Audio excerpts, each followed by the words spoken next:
Aujourd'hui, nous allons donc parler de la révolution russe de 1905.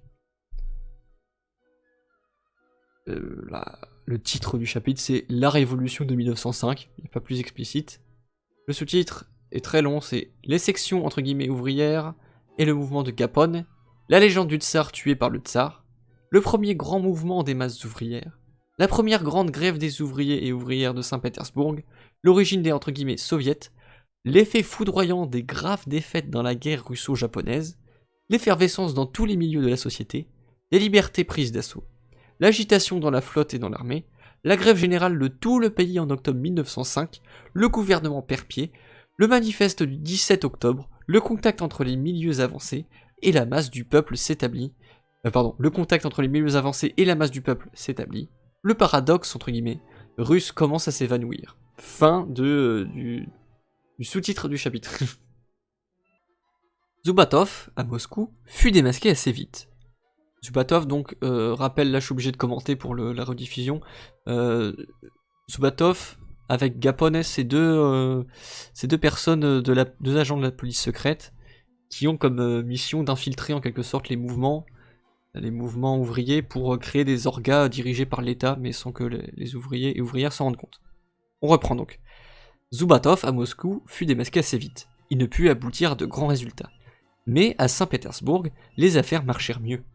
Gapone, très adroit, œuvrant dans l'ombre, sachant gagner la confiance et même l'affection des milieux ouvriers, doué d'un certain talent d'agitateur et d'organisateur, réussit à mettre sur pied les soi-disant, entre guillemets, sections ouvrières, qu'il guidait en personne, en contact étroit avec ses maîtres, entre parenthèses, et qu'il animait de son activité énergique. Vers la fin de 1904, ces sections étaient au nombre de 11 dans divers quartiers de la capitale, avec quelques milliers de membres. Le soir, les ouvriers et ouvrières venaient assez nombreux et nombreux dans leurs sections pour y parler de leurs affaires, écouter quelques conférences, parcourir les journaux, etc. L'entrée des sections était rigoureusement contrôlée par les ouvriers et ouvrières gaponistes eux-mêmes. Les militants et militantes révolutionnaires ne pouvaient y pénétrer qu'à grand-peine. Et même si elles y pénétraient, elles étaient vite démasquées et mises à la porte. Les ouvriers et ouvrières de Saint-Pétersbourg prirent leur section très au sérieux. Ils avaient entière confiance en Gapone, lui parlaient de leurs malheurs et de leurs aspirations, discutaient avec lui les moyens de faire améliorer leur situation. Fils lui-même d'un pauvre paysan, Gapone comprenait à merveille la psychologie de ses confidents et confidantes. Il savait encore mieux feindre son approbation et ses vives sympathies au mouvement ouvrier. Telle était aussi, à peu près, sa mission officielle. La thèse que le gouvernement entreprit d'imposer aux ouvriers et ouvrières dans leur section fut celle-ci. Début de longue citation. Ouvriers et ouvrières, vous pouvez arriver à améliorer votre situation en vous y appliquant méthodiquement et dans des formes légales au sein de vos sections. Pour aboutir, vous n'avez aucun besoin de faire de la politique. Occupez-vous de vos intérêts personnels et immédiats et vous arriverez bientôt à une existence plus heureuse. Les partis et la lutte politique, les recettes proposées par les mauvais bergers, les socialistes et les révolutionnaires, ne vous mèneront à rien de bon. Laissez la politique de côté et ne vous occupez pas de vos intérêts économiques. Ceci vous est permis et c'est par cette voie que vous aboutirez. Fin de citation. Telle fut la thèse soutenue et développée sur l'instigation du gouvernement par Gapone et ses aides puisées parmi les ouvriers et ouvrières même dans les sections. Les ouvriers et ouvrières mirent l'invitation tout de suite en pratique.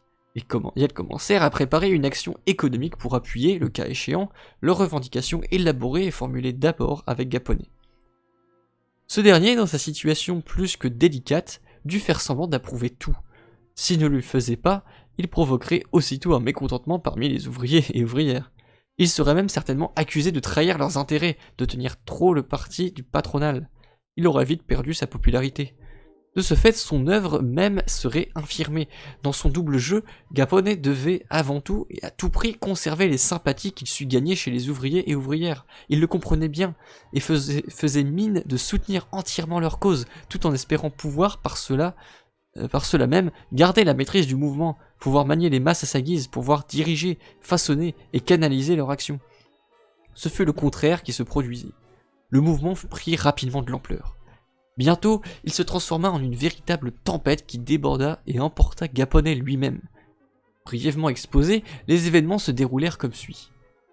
En décembre 1904, les ouvriers et ouvrières de l'usine Poutilov, l'une des plus importantes de Saint-Pétersbourg, où Gaponet comptait de nombreux adeptes et amis, décidèrent de commencer l'action. D'accord avec Gaponet, ils élaborèrent et remirent à la direction une liste de revendications d'ordre économique très modérée d'ailleurs. Vers la fin du mois, ils apprirent que la direction ne croyait pas possible d'y faire suite, et que le gouvernement était impuissant à l'y obliger. L'indignation, la colère des ouvriers et ouvrières était sans borne. D'abord parce que leur long et laborieux effort n'aboutissait à rien, ensuite et surtout parce qu'on leur avait laissé croire que ces efforts seraient couronnés de succès. Gaponet en personne les avait encouragés, les avait bercés d'espoir, et voici que leur premier pas sur la bonne voie légale ne leur apportait qu'un échec cuisant, nullement justifié. Ils se sentirent entre guillemets roulés. Naturellement, leurs regards se tournèrent vers Gaponet. Pour sauvegarder son prestige et son rôle, ce dernier feignit d'être indigné plus que tout autre et poussa les ouvriers et ouvrières de l'usine Poutilov à réagir vigoureusement. C'est ce qu'ils ne tardèrent pas à faire. Se sentant assez à l'abri, se bornant toujours à des revendications purement économiques, couverts par les sections et par Gaponet, ils décidèrent, au cours de plusieurs réunions tumultueuses, de soutenir leur cause par une grève. Le gouvernement, confiant en Gaponet, n'intervenait pas, et c'est ainsi que la grève des usines Poutilov, la première grève ouvrière importante en Russie, fut déclenchée en décembre 1904. Je bois un peu.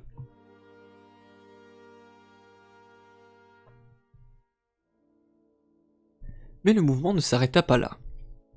Toutes les sections ouvrières s'émurent et se mirent en branle pour défendre l'action de celle de Poutilov. Elles apprécièrent très justement l'échec de ces derniers comme leur échec général. Naturellement, Gaponet dut prendre parti pour les sections. Le soir, il les parcourait toutes, l'une après l'autre, prononçant partout des discours en faveur des grévistes de Poutilov, invitant tous et toutes les ouvriers et ouvrières à les soutenir par une action efficace. Quelques jours passèrent. Une agitation extraordinaire secouait les masses ouvrières de la capitale. Les ateliers se vidaient spontanément, sans mot d'ordre précis, sans préparation ni direction. La grève de Poutilov devenait une grève quasi générale de Saint-Pétersbourg. Ce fut alors la tempête. Les masses de grévistes se précipitèrent vers les sections, forçant tout contrôle, réclamant une action immédiate. En effet, la grève seule ne suffisait pas, il fallait agir, faire quelque chose. C'est alors que surgit, on ne sut jamais exactement d'où ni comment, la fantastique idée de rédiger, au nom des ouvriers, ouvrières et paysans paysannes malheureux de toutes les Russies, une pétition au tsar, de se rendre pour l'appuyer en grande masse devant le palais d'hiver, de remettre la pétition par l'intermédiaire d'une délégation, Gaponet en tête, au tsar lui-même, et de demander à ce dernier de prêter l'oreille aux misères de son peuple. Toute naïve, toute paradoxale qu'elle fût, cette idée se répandit comme une traînée de poudre parmi les ouvriers et ouvrières de Saint-Pétersbourg. Elle les rallia, elle les inspira, elle apporta un sens, elle fixa un but précis à leur mouvement. Les sections firent chorus avec les masses, elles se décidèrent à organiser l'action.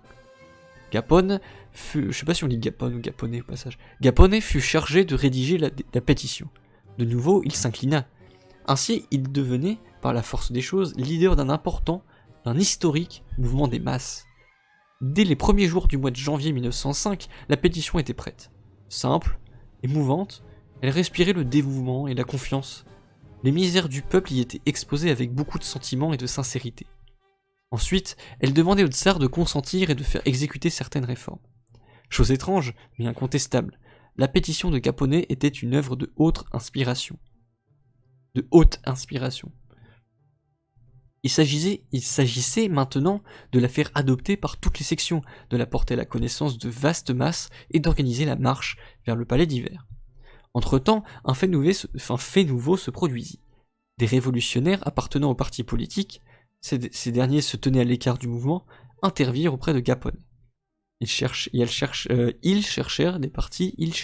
avant tout à l'influencer, à l'obliger de donner à son attitude, à sa pétition et à toute son action une allure moins entre guillemets rampante, plus digne, plus ferme, en un mot plus révolutionnaire. Les milieux ouvriers avancés exercèrent sur lui la même pression. Gaponet s'y prêta d'assez bonne grâce. Des socialistes révolutionnaires surtout lièrent connaissance avec lui. D'accord avec eux, Et remania dans les tout derniers jours la pétition primitive, en l'élargissant considérablement et en atténuant de beaucoup son esprit de fidèle dévouement au tsar. Sous sa forme définitive, la pétition fut le plus grand paradoxe historique qui ait jamais existé. On s'y adressait très loyalement au tsar, et on lui demandait ni plus ni moins que d'autoriser, même d'accomplir, une révolution fondamentale qui, en fin de compte, supprimerait son pouvoir. En effet, tous les programmes minimums des partis révolutionnaires y figuraient. On y exigeait notamment, en qualité de mesure immédiate, de toute urgence, la liberté entière de la presse, de la parole, de la conscience, etc. La liberté absolue de toutes sortes d'associations, d'organisations, etc.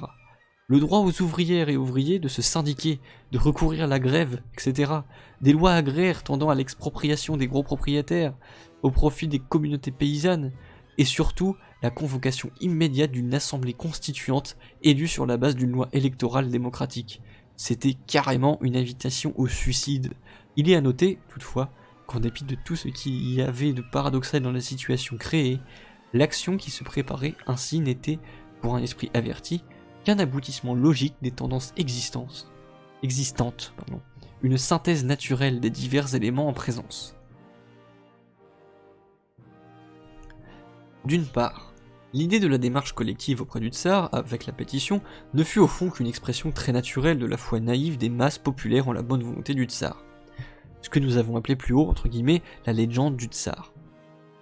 Ainsi, les ouvrières et ouvriers qui, en Russie, ne rompaient jamais leurs liens plus ou moins étroits avec la campagne, reprirent un instant la tradition paysanne pour aller demander au petit père, entre guillemets, aide et protection.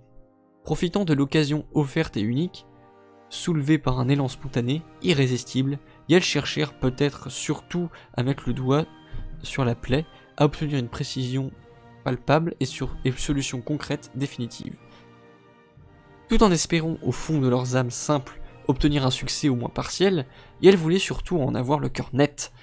D'autre part, l'influence des partis révolutionnaires, forcés de se tenir à l'écart, pas assez puissante pour empêcher le mouvement, ou encore moins pour le remplacer par un autre, plus révolutionnaire, s'avéra néanmoins suffisamment forte pour réussir à exercer sur Gapone une certaine pression indirecte et l'obliger à, entre guillemets, révolutionnariser son acte.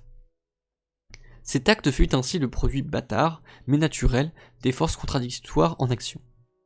La conduite et la psychologie de Gapone lui-même, toutes paradoxales qu'elles puissent paraître, trouvent pourtant une explication facile. D'abord, simple comédien, agent à la solde de la police, il fut ensuite de plus en plus entraîné par la formidable vague du mouvement populaire qui le poussait en avant. Il finit par être emporté. Ah, je viens de me rendre compte que je suis dans le rouge quand je parle, je vais baisser un petit peu, hop. C'est un peu la zik. Oups, pardon. Il finit par en être emporté. Les événements le mirent, malgré lui, à la tête des foules dont il devenait l'idole. Esprit aventurier et romanesque, il dut se laisser bercer par une illusion.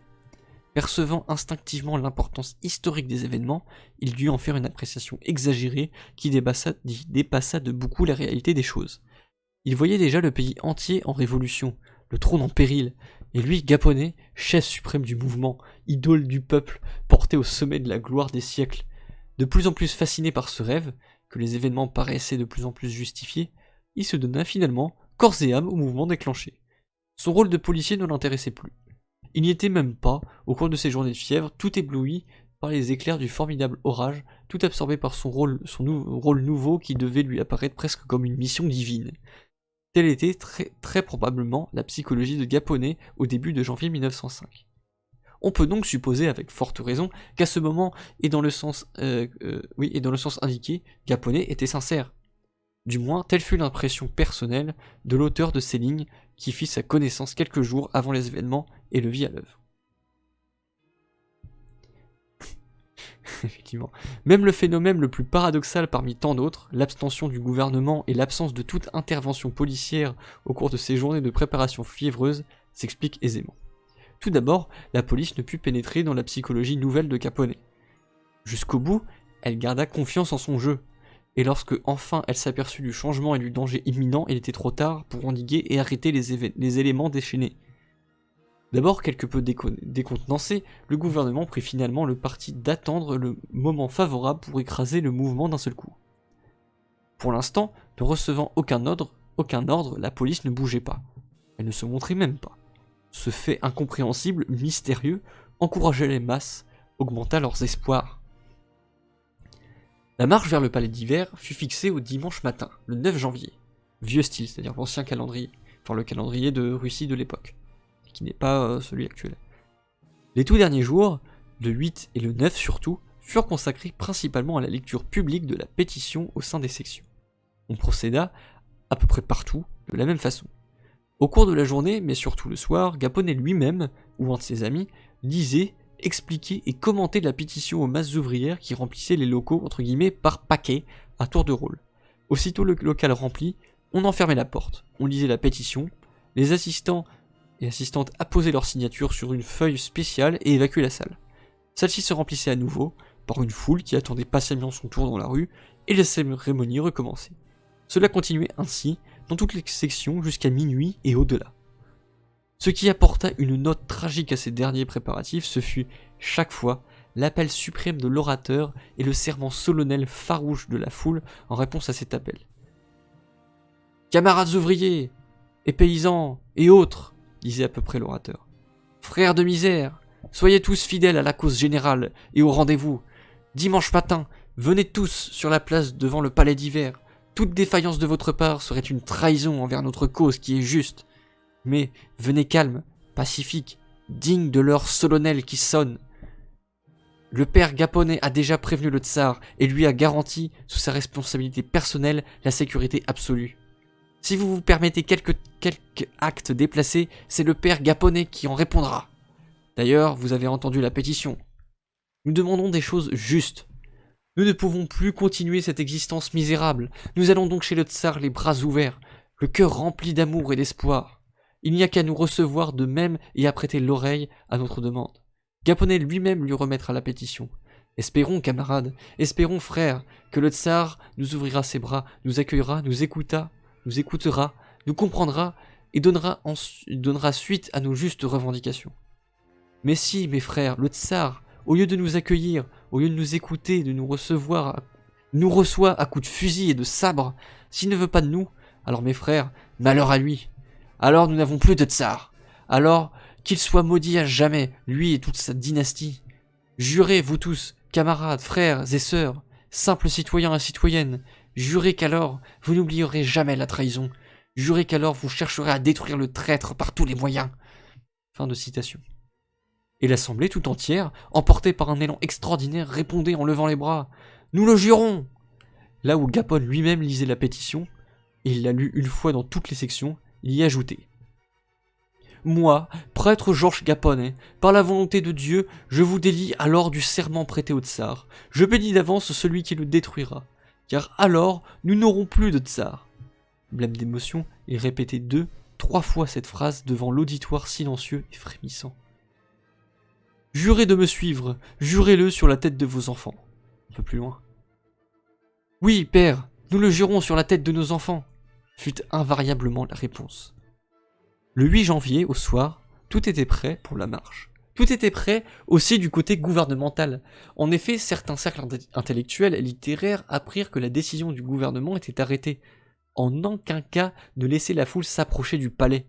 Si elle insiste, tirez dessus sans pitié. En toute hâte, une délégation fut dépêchée auprès des autorités pour tenter de prévenir l'effusion de sang. La démarche resta vaine. Toutes les dispositions étaient déjà prises. La capitale était entre les mains des troupes armées jusqu'aux dents. On connaît la suite.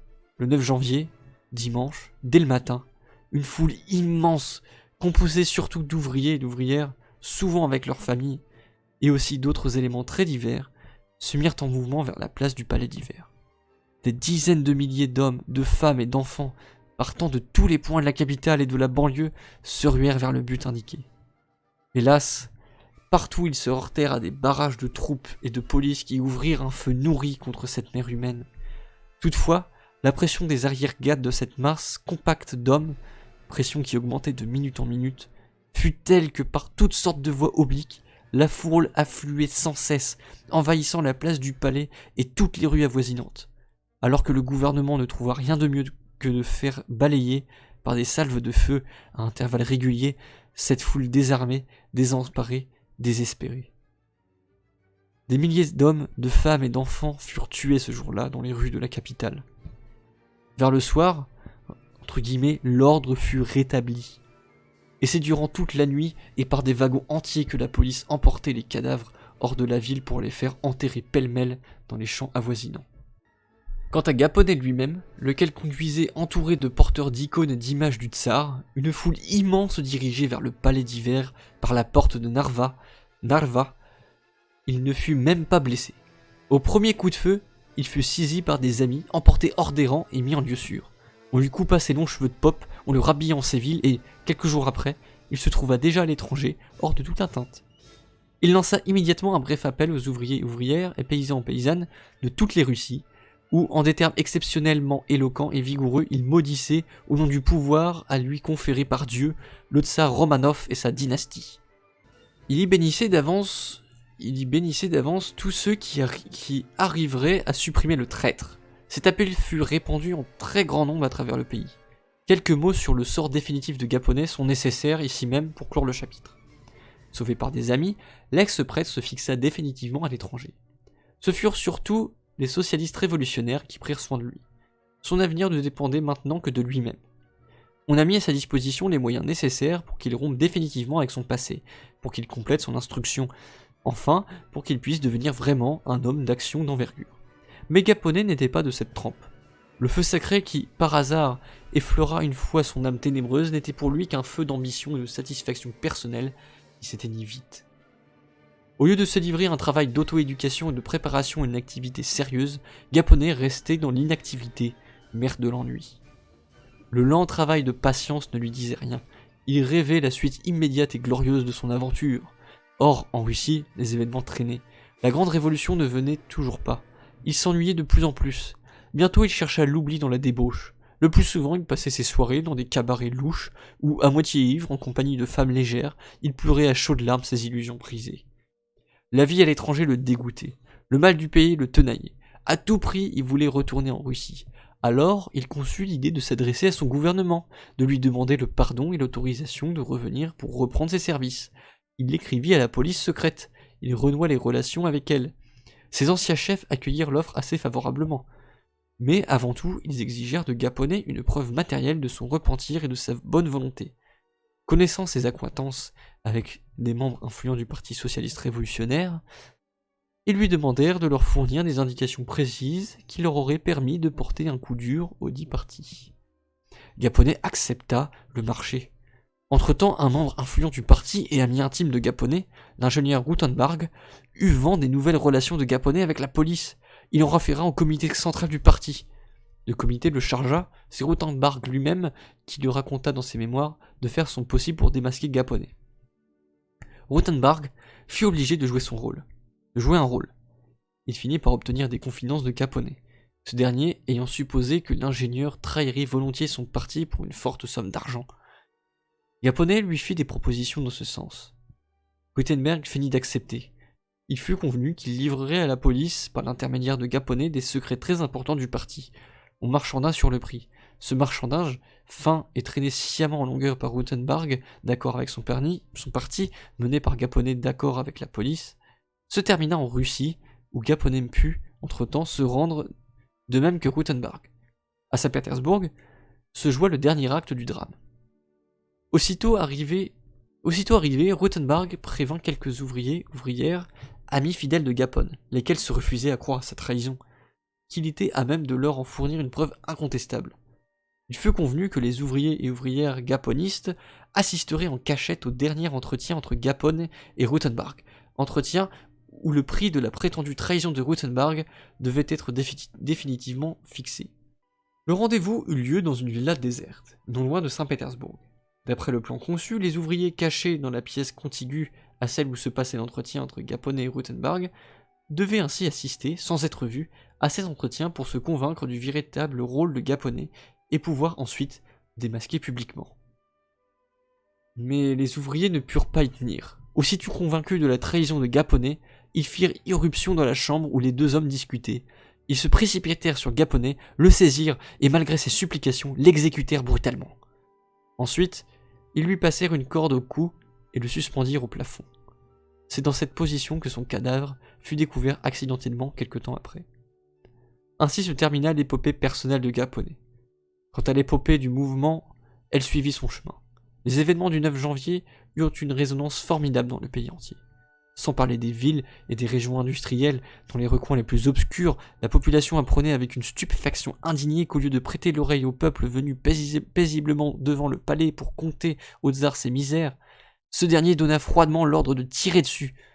Pendant longtemps encore, des paysans et paysannes délégués par leur village se rendaient à Saint-Pétersbourg avec la mission d'apprendre l'exacte vérité. Cette vérité fut bientôt connue partout. C'est à ce moment que la entre guillemets, légende du tsar cessa de vivre. Un paradoxe historique de plus. En 1881, les révolutionnaires assassinèrent le tsar pour tuer la légende. Elle survécut. 24 ans après, c'est le tsar lui-même qui la tua. Moralement, le tsar fut détrôné le 9 janvier 1905. Mais ce qu'il y a vraiment de significatif dans ces événements, c'est qu'il fallut une expérience historique vécue, palpable et de grande envergure pour que le peuple commence à comprendre la véritable nature du tsarisme. Ni la propagande, ni le sacrifice des enthousiastes ne purent seuls mener à ce résultat. Quant à la ville de Saint-Pétersbourg, les événements du 9 janvier y eurent pour effet immédiat la généralisation de la grève ouvrière. Celle-ci devint complète. Le 10 janvier au matin, pas une seule usine, pas un chantier de la capitale ne s'anima. Le mouvement de sourde révolte gronda partout. La première grande grève révolutionnaire des travailleuses russes, celle des ouvriers et ouvrières de Saint-Pétersbourg, devint un fait accompli. Nous touchons ici à un point très important de la révolution russe, l'origine des soviets. Le lectoris trouvera quelques détails de plus à ce sujet au mot soviet de l'article soviet de l'encyclopédie anarchiste de Sébastien Faure. Mais l'essentiel doit être dit ici même. Dans tout ce qui est apparu jusqu'à ce jour sur la révolution russe, je parle non seulement des études étrangères mais aussi de la documentation russe, il existe une lacune qui saute aux yeux d'un ou d'une lectrice attentif. Personne ne put encore jamais établir avec précision quand, où et comment fut créé le premier soviet ouvrier. Ce que le lectoris trouvera ici à ce sujet sera donc absolument inédit. En lisant ce qui suit, on comprendra le pourquoi de cette lacune. De même que le mouvement précédent, guidé par Gaponet, la grève générale des ouvriers de Saint-Pétersbourg surgit spontanément. Elle ne fut déclenchée par aucun parti politique, voire par aucun comité de grève. De leur propre chef, et dans un élan tout à fait libre, les masses ouvrières abandonnèrent les usines et les chantiers. Les partis politiques ne surent même pas profiter de l'occasion de s'emparer du mouvement à leur habitude. Ils restèrent complètement à l'écart. Cependant, la grave question surgit aussitôt devant les ouvriers. Que faire maintenant ? Un jour, cette question fut posée concrètement dans une petite réunion privée à laquelle assistaient une quarantaine d'ouvriers de différentes usines. L'auteur de ces lignes, dont ces ouvriers étaient les élèves, et un avocat, Georges Nossard. Ni les uns ni les autres n'appartenaient à un parti politique quelconque. L'auteur de ces lignes, alors un jeune homme de 22 ans, poursuivait depuis 2 ans dans les milieux ouvriers un travail de pure culture. Quant à Nossard, il était une connaissance de quelques jours faite à l'une des réunions gaponistes à laquelle il vint assister. Au cours de cette petite réunion privée, on parlait de la nécessité d'organiser un comité, ou plutôt un entre guillemets conseil, c'est-à-dire soviet en russe, qui serait composé d'ouvriers délégués par différentes usines et qui prendrait en main aussi bien la direction de la grève que celle de la suite du mouvement. On exprima même l'idée de nommer ce comité Conseil soviet des délégués ouvriers. Les ouvriers décidèrent de mettre cette idée tout de suite en pratique. Dès le lendemain, ils devaient en faire part à leurs camarades d'usine pour pouvoir désigner les délégués provisoires à ce soviet ouvrier. Mais il fallait quelqu'un qui se chargeât, séance tenante, de la direction de ce soviet. Les ouvriers présents offrirent ce poste à l'auteur de ces lignes. Ne sachant encore rien de la conception anarchiste, ce dernier en possédait néanmoins à l'esprit. Il posa aux ouvriers cette question. Comment pouvait-il, sans être ouvrier lui-même, adhérer à un organisme essentiellement ouvrier, le guider, le mener ? Les ouvriers et ouvrières répondirent que cela n'avait aucune importance, car ils pouvaient toujours introduire dans l'organisme ainsi créé un homme de confiance, ou une femme de confiance, ou une personne non binaire de confiance, etc. en lui procurant des papiers d'un ouvrier ou d'une ouvrière quelconque. L'auteur de ces lignes refusa catégoriquement, pour sa part, de recourir à un tel procédé, fondé sur un mensonge, sur une supercherie. Il estimait en outre que les ouvriers et ouvrières devaient mener eux-mêmes et eux-mêmes leurs affaires, se bornant à être aidés ou conseillés du dehors de leurs organismes, par leurs amis intellectuels, sans en faire des maîtres. Les ouvriers firent alors la même offre à Nossar, qui accepta. C'est ainsi que, quelques jours après, eut lieu à Saint-Pétersbourg la première séance du premier soviet ouvrier russe dont Nossar, muni de faux papiers ouvriers au nom de Krustlalev, se fit nommer président. Un peu plus tard, ce premier soviet fut complété par un nombre imposant de délégués ouvriers et ouvrières. Pendant quelque temps, il siégea assez régulièrement dans le local des cours supérieurs du professeur P. Lesgaft. Il publiait périodiquement une feuille d'information ouvrière sous le titre « Les Nouvelles » Izvestia en russe. Donc les nouvelles du soviet des délégués ouvriers. En même temps, il dirigeait le mouvement ouvrier de la capitale. Le parti social-démocrate finit, tout de même, par réussir à pénétrer dans ce soviet et à s'y emparer d'un poste important. En effet, le politicien social-démocrate Trotsky, le futur commissaire bolchéviste, y entra et se fit nommer secrétaire. Plus tard, il remplaça Krustallev-Nossar à la présidence du soviet. On comprend aisément pourquoi les festivités ici restèrent dans l'ombre.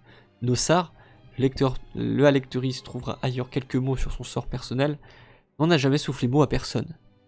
Sur les 40 ouvriers et ouvrières au courant des faits, pas un n'eut jamais l'idée de le raconter. Et quant à celui qui écrit ceci, il n'en a encore parlé nulle part jusqu'à présent. Pendant un certain laps de temps, le gouvernement ne toucha pas au soviet. Celui-ci siégea assez régulièrement. D'ailleurs, la grève s'étant éteinte d'elle-même, à défaut d'un mouvement de plus vaste envergure, l'activité de ce premier soviet dut se borner bientôt à une œuvre de pure propagande. Le gouvernement se vit dans l'obligation de fermer momentanément les yeux, car sa situation devenant de plus en plus difficile, il était forcé d'agir avec la plus grande prudence. La raison principale de cette situation difficile fut l'échec cuisant que l'impérialisme japonais fit subir à l'impérialisme russe. La guerre, commencée en janvier 1904 avec beaucoup d'orgueil, et en partie dans le but de réchauffer les sentiments nationaux et monarchistes, était irrémédiablement perdue. L'armée et la flotte furent battues à plate couture. L'opinion publique imputait la défaite ouvertement à l'incapacité, à la pourriture du régime. Non seulement les masses ouvrières, mais tous les milieux de la société furent rapidement gagnés par une colère et un esprit de révolte qui s'aggravait de jour en jour. L'effet des défaites qui se suivaient sans arrêt fut foudroyant. Bientôt les passions étaient déchaînées, l'indignation ne connaissait plus de bornes, l'effervescence devenait générale. Étant dans son tort, le gouvernement n'avait qu'à se taire. Les milieux libéraux et révolutionnaires en profitèrent immédiatement pour commencer une campagne violente contre le régime. Sans en demander l'autorisation, la presse et la parole devinrent libres. Ce fut une véritable prise d'assaut des libertés politiques. Les journaux de toutes les tendances, même révolutionnaires, paraissaient et se vendaient sans censure ni contrôle. Le gouvernement, le système entier, y était vigoureusement critiqué. Les autorités furent contraintes de tolérer tout ceci, comme elles avaient déjà toléré la grève de janvier, les délibérations du soviet, etc. De plus, vers cette époque, quelques démonstrations et même quelques émeutes eurent lieu dans différentes villes, et quelques barricades firent leurs apparitions à Saint-Pétersbourg et à Moscou.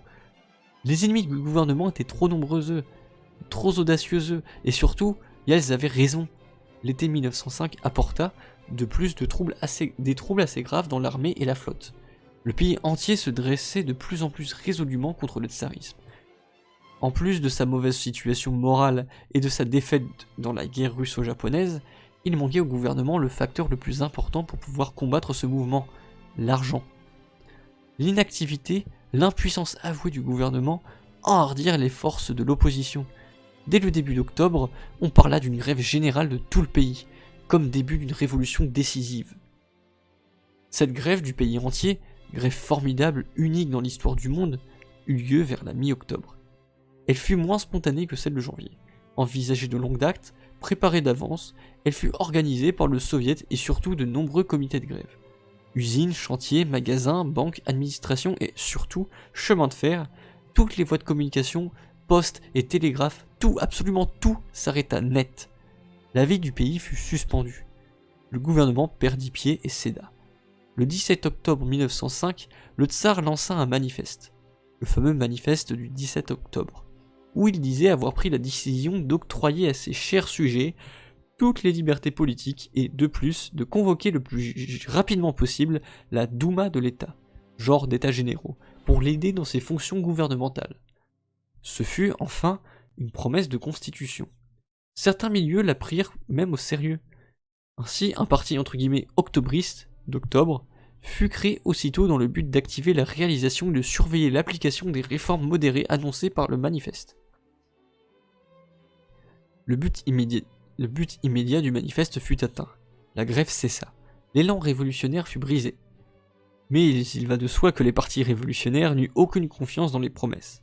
Ils ne virent dans le manifeste qu'une manœuvre politique. Ils commencèrent aussitôt à l'expliquer aux masses ouvrières. D'ailleurs, ces dernières restèrent assez indifférentes. 10 jours après le manifeste eut lieu la première grande émeute des matelots de Kronstadt, à laquelle participa l'auteur de ces lignes et qui faillit devenir très grave. Les libertés prises d'assaut et promises post factum par le manifeste d'octobre furent supprimées le jour où le gouvernement trouva de l'argent, emprunt français, et aussi la possibilité de terminer la malheureuse guerre d'une façon pas trop humiliante. Ce jour-là, le gouvernement reprit pied. Fin 1905.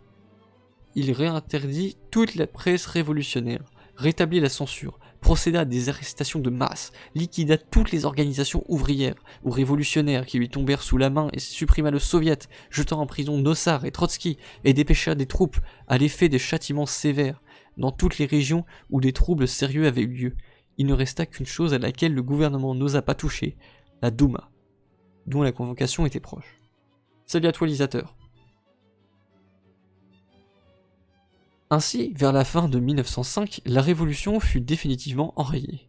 Mais naturellement, la tempête passée avait laissé des traces ineffaçables, aussi bien dans la vie matérielle du pays que dans la mentalité de la population. Dans le domaine concret, il y avait tout d'abord, comme nous venons de le dire, la Douma. Momentanément, le gouvernement se vit obligé d'élaborer pour la Douma une loi électorale assez large. Le peuple tout entier mettait dans cette institution les plus grands espoirs. Les élections, fixées au printemps de 1906, suscitèrent dans le pays une activité préparatoire fébrile. Tous les partis politiques y prirent part. La situation était assez paradoxale, car tandis que les partis de gauche déployaient leur activité ouvertement, légalement, les prisons regorgeaient des membres des mêmes partis, arrêtés lors de la liquidation du mouvement. Ce paradoxe apparent s'explique facilement. En dépit d'une certaine liberté que le gouvernement tsariste dut accorder à ses sujets en vue des élections, ce gouvernement était loin d'interpréter la Douma comme une institution appelée à se dresser contre l'absolutisme ou à le libérer. Selon lui, la Douma ne devait être qu'un organe purement consultatif, appelé simplement à aider les autorités dans leurs tâches difficiles. Tout en étant obligé de tolérer l'agitation électorale des partis de gauche, le gouvernement était décidé d'avance à réagir sans tarder contre toute tentative de la Douma de prendre une attitude frondeuse. Il était donc parfaitement logique que, la Douma n'ayant à ses yeux rien de commun avec la révolution, le gouvernement garda les révolutionnaires en prison. Un autre fait concret, entièrement nouveau dans la vie russe, fut précisément la formation et l'activité légale de différents partis politiques. Comme le lectoris sait, il n'y avait dans le pays, avant les événements de 1905, que 2 partis politiques, tous 2 clandestins. C'était le Parti social-démocrate et le Parti socialiste révolutionnaire. Le manifeste du 17 octobre, les quelques libertés admises à sa suite et surtout la future campagne électorale pour la Douma, firent naître aussitôt toute une série de partis politiques légaux. Les monarchistes créèrent l'Union du peuple russe. Les éléments moins farouchement réactionnaires, hauts fonctionnaires, gros industriels propriétaires, commerçants, agrariens, etc., se groupèrent autour du parti octobriste, d'où nous avons déjà parlé. Le poids politique de ces 2 partis de la droite était insignifiant. Tous les 2, ils faisaient plutôt l'amusement du pays. La grande majorité des classes aisées et moyennes, ainsi que des intellectuels de marque, s'organisèrent en un parti politique du centre dont la droite se rapprochait des octobristes et la gauche accusait des tendances républicaines. Le gros parti élabora le programme d'un système constitutionnel qui, tout en conservant le monarque, mettrait fin à l'absolutisme en limitant sérieusement son pouvoir. Le parti prit le nom de Parti constitutionnel démocrate, en abrégé Parti CADDET. Ces leaders se recrutèrent surtout parmi les gros bonnets municipaux, les avocats, les personnes exerçant des professions libérales, les grands universitaires, etc. Très influent et bien placé, ce parti déploya, dès son origine, une activité vaste et énergique. À l'extrême gauche se trouvait le Parti social-démocrate, dont l'activité électorale fut à peu près ouverte et légale, malgré son programme nettement républicain et sa tactique révolutionnaire, et enfin le Parti socialiste révolutionnaire, dont les candidates, afin de pouvoir agir sans entrave, formèrent un parti à part, sous le nom de Parti travailliste, et dont le programme et la tactique différaient peu, le problème agraire à part, de ceux du Parti social-démocrate. Il va de soi que ces deux derniers partis représentaient surtout les masses ouvrières et paysannes ainsi que la vaste couche des travailleuses intellectuelles. En dehors de la question politique, le point le plus important dans les programmes de tous les partis se rapportait incontestablement au problème agraire. Une solution efficace de ce dernier s'imposait de toute urgence. En effet, l'augmentation de la population paysanne était si rapide que les lots de terrain concédés aux paysans affranchis par leurs anciens seigneurs en 1861, déjà insuffisants, se réduisirent en un quart de siècle par suite d'un morcellement continu à des lots de famine. L'immense population paysanne attendait de plus en plus impatiemment une solution juste et effective à ce problème. Tous les partis se rendaient compte de son importance capitale. Pour le moment, 3 solutions se présentaient, notamment 1.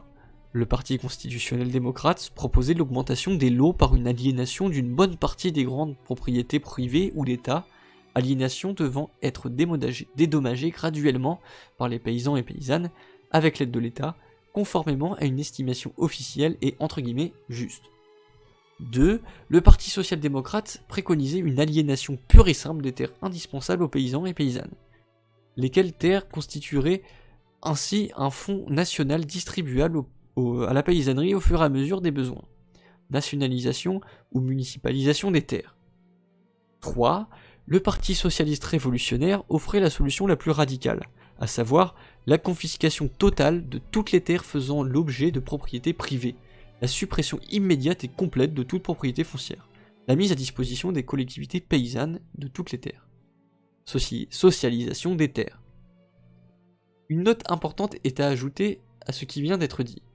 À l'époque de la Révolution de 1905, 2 courants d'idées, qui allaient aboutir plus tard à une scission complète, se dessinèrent déjà nettement au sein des 2 partis de gauche, social-démocrate et socialiste révolutionnaire. Dans l'un comme dans l'autre se précisa, à côté du courant entre guillemets officiel, une mentalité réfractaire au programme établi. D'après cette idéologie nouvelle, la révolution qui approchait avait des chances de devenir, dès à présent, une vraie révolution sociale. Les partisans et partisanes de ce courant, dans les 2 partis, insistaient donc sur la nécessité d'abandonner le programme minimum en cours et de le remplacer par un autre, plus révolutionnaire, plus socialiste. Dans le Parti social-démocrate, ce courant aboutit déjà en 1903 à la naissance du bolchevisme, et plus tard à la formation du Parti communiste, entre parenthèses bolchéviste. Et quant au Parti socialiste révolutionnaire, il se divisa finalement ainsi en 2 partis distincts.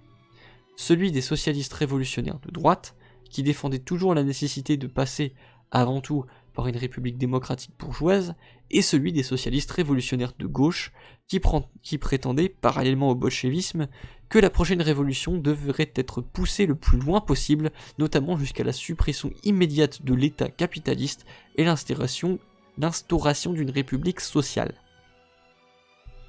Lors de la révolution de 1905, l'influence pratique de ces 2 courants réfractaires était encore insignifiante.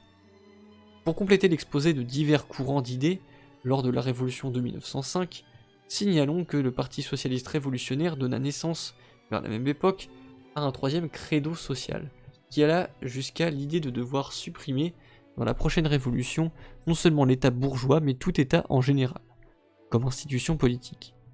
Ce courant d'idées se rapprochait donc sensiblement de la conception anarchiste, sans toutefois l'adopter en entier. Il est connu en Russie sous le nom de maximalisme. Quant aux conceptions anarchistes et syndicalistes, elles étaient à cette époque très peu répandues en Russie. Comme déjà dit, quelques groupements libertaires existaient à Saint-Pétersbourg, à Moscou et dans le Midi. C'était tout. Cependant, un groupe anarchiste de Moscou participa très activement aux événements d'octobre et se fit remarquer dans les manifestations révolutionnaires. Les conséquences morales, les effets psychologiques des événements de 1905 étaient plus importants encore que les réalisations concrètes immédiates.